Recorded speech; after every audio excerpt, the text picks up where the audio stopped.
I like that note. Sound check. Well, g'day everyone. Welcome back to another vocal analysis here at Voice Essentials. Today, we will be having a listen to none other than Morissette, who is no newcomer to the channel. We have reviewed a good fair share of Morissette. But who is new to the channel is the singer she is singing with, and his name is Darren Espanto. I hope I pronounced that correctly. For those of you who watch my channel enough, you know that one of my weak points is name pronunciations. I'm not very good at it, but I hope that doesn't take away from the quality of comment that we try to make here as we review these singers. This particular performance is quite a while ago. This is right back when Morissette was 19 and Espanto, Darren, was 15. And you'll see it when we start playing the video because they're young. They are young. And they are doing, well, they're singing Chandelier, one of the hardest pieces to sing that has been written in the last 15 years or so. There are a lot of hard contemporary vocal songs to sing, you know. Whitney Houston, Mariah Carey come to mind, Celine Dion, you know, there are a lot of hard songs to sing. But this one by Sia, Chandelier, is one of the harder ones in recent times.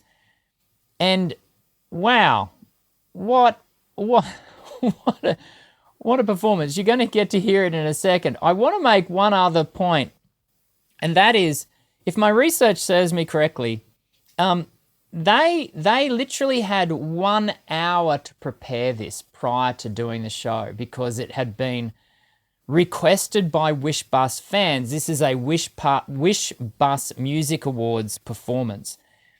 And they've both individually performed this song, you know, prior as solo things, but the Wish Bus audience, you know, made a big request that it get done as a duet. And so they literally had 1 hour to prepare. And that only serves, that information only serves to, you know, enhance how impressive this is. This is a belt fest. It is big singing, and let's talk about what we observe as we go along.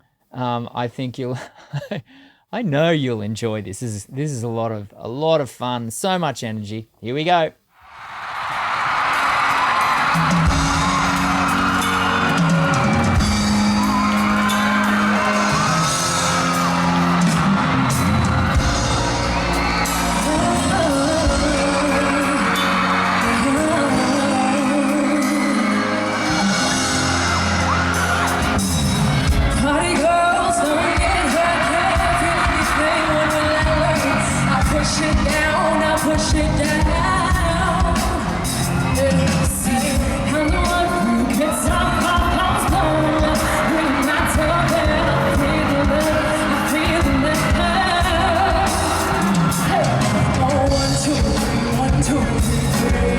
I want to take it back. I want you to have a listen. You can hear that. Now, we're listening to two different voices, and we can hear, and we're hearing a male voice and a female voice. So they're not only different because they're different, but they're different because of their different sexes. But I think we can hear a slight difference in the maturity, only minimal, because here's the thing, and this is important for us to know. The human voice is not fully mature until its late 20s, early 30s. And that's because the voice, the structural parts of the voice, so for example, a lot of the cartilage, the thyroid cartilage, the cricoid cartilage, the arytenoids, it's quite malleable, when we're born. But as we get older, and by the time we get to our late 20s, early 30s, it ossifies. and that is ossification is where that cartilage becomes like bone. It really hardens, and therefore the structure of the larynx is a lot more rigorous.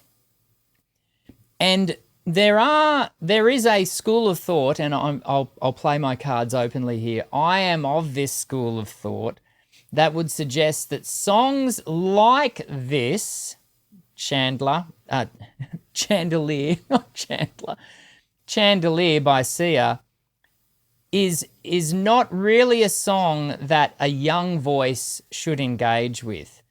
Now, there are always exceptions to the rule, and perhaps we could suggest that Darren is an exception to the rule. Though physiologically, at the age of 15, the voice is only just starting to emerge into its adult form, having come through puberty. And so it is important for us to understand that this is not a song that we would typically recommend that a 15-year-old male and even perhaps a 19-year-old female would attempt to sing, because of the stress loads that the larynx will be placed under. That all being said, because that's the textbook, right? So as we move forward, keep that in mind, and just be mindful of that. Should you be, if you're a 15-year-old, I do not recommend that you attempt to sing this song. Going back to this idea of the difference we hear between the two, can you hear there's just a little bit more body in the tone when we hear Morissette come on compared to the sound that Darren is able to produce? They both sound wonderful, but have a listen to the width of tone between the two of them. I can hear a width. Let me know what you can hear in the comments. Party girls, don't get hurt, can't feel anything when we let it. I push it down, I push it down. See, I'm the one who gets up, And here's just a slightly fuller tone.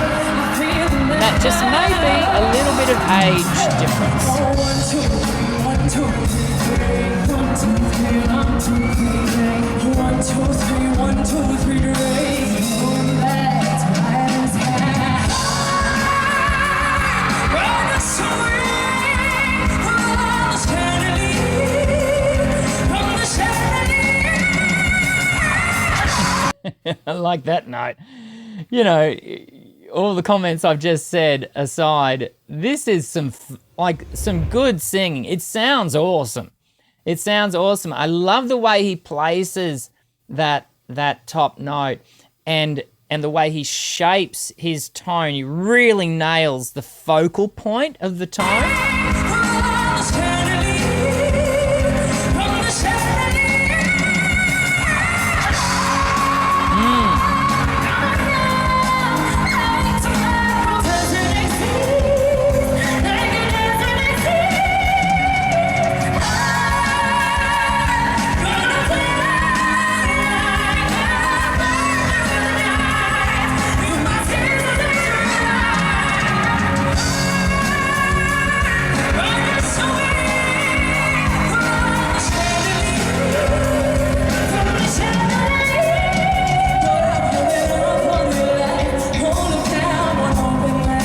Can you see the energy that they're drawing off the live music? I don't think you would get the same level of energy if this was a backing track. There is something, you can hear the slap, there's a little bit of slap bass going on in the back, and there's a real pulse that the live musos are driving, and they're feeding off that. We don't get to see the live audience. I suspect they're feeding off the live audience as well, but there's this real excited energy in the live music, and therein lies a difference between working with tracks and working with live musicians. Live musicians bring a an energy value that a track really can't give us. And we get to see that here.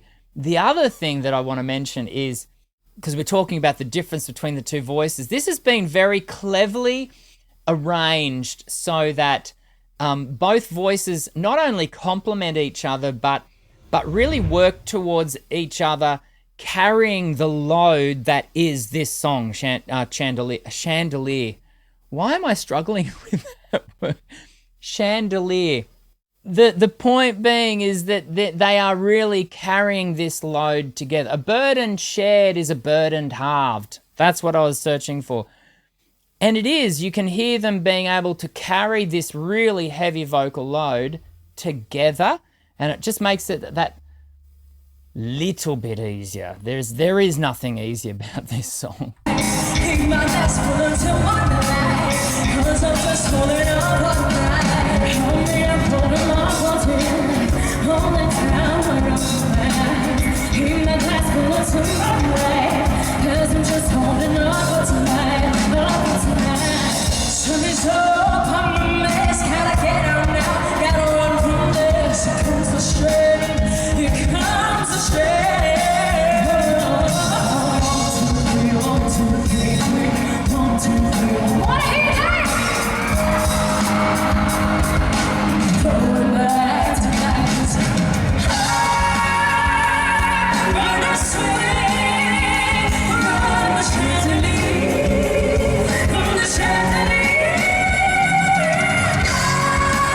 Notice that we're hearing a lot of those Morrie squeaks that we often talk about. Remembering this is quite some time ago, at least 8 years.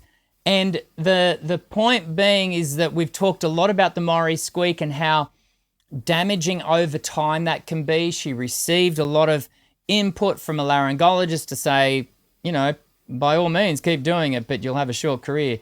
She took that advice and has really wound that back. We hear this performance, she's using it. I went to say she's using it way too much. Aesthetically, can it ever be too much? Possibly not. But physically, functionally, she is overusing it, and again, that will wear and tear at her vocally. But fortunately, she uses it more sparingly these days.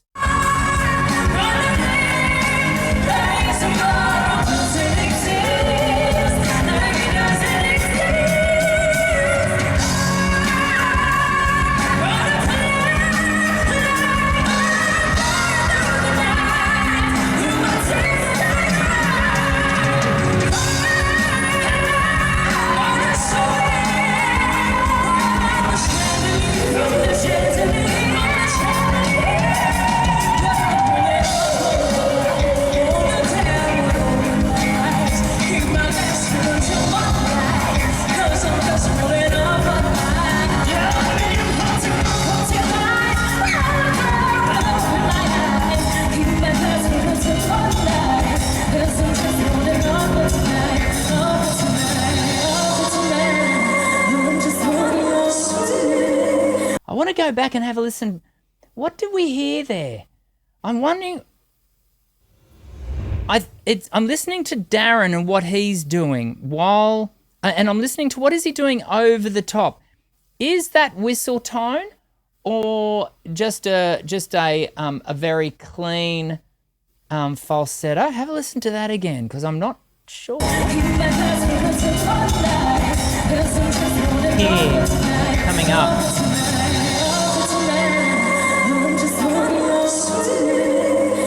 Just there. What is that?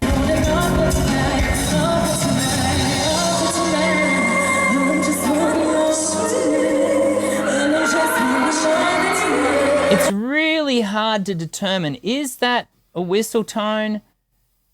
Equally, was it a bit of feedback? There hasn't been any feedback throughout the entire piece, so I'm very quick to want to rule that out. And so I wonder whether we're getting a little bit of whistle tone from Darren just in that moment over the top, which he then goes to falsetto. Whistle tone.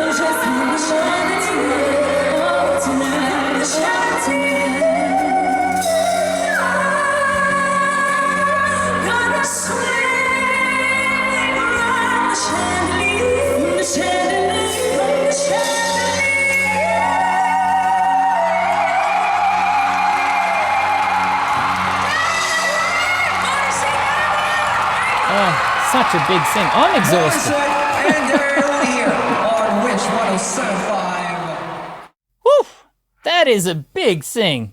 Huge sing. Even for when, you got two singers singing it together, it's a big, big sing.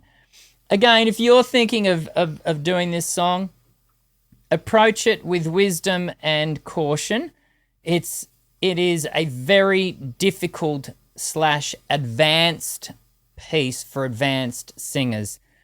It almost should go with that warning that says, do not try this at home, because it's very difficult, and you can hurt yourself vocally if you go about it the wrong way. Just a heads up. I hope you've enjoyed today's vocal analysis and introducing you to a new singer, Darren Espanto. Maybe you've got some other Darren, more recent performances that we can have a listen to. Be sure to leave those links in the description section. You can't leave links in the description. In the comments section below. I look forward to seeing you again in the next vocal analysis. I'm Dr. Dan. Sing well.